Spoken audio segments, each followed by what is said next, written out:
بصوا بقى سؤال فريدة، انا متأكدة اللي بنات كتير جدا هتستفاد من السؤال بتاع فريدة. فريدة متابعة من متابعينا على الانستجرام بتقول لي ايه يا مناتي المنتجات اللي بتساعد على تنعيم الشعر وتقليل التساقط بتاعه. انا جبت لكم بوكس وهقول لكم فيه حرفيا اهم المنتجات اللي بتساعد على علاج مشاكل الشعر. لو انتوا دلوقتي فاطرين جيبوا حاجة تشربوها ويلا بينا. عندك يا ستي زيت النخاع والجرجير، ده بيساعد على تقوية بصيلات الشعر وتقليل التساقط.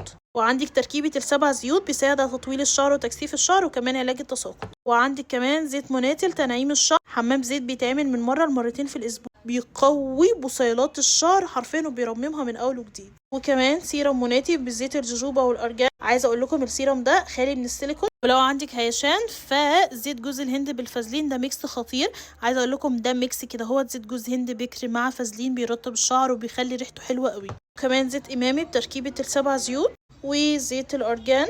الهير واكس ستيك مش معالج بس بيثبت الشعر كويس جدا لو عندك هيشان.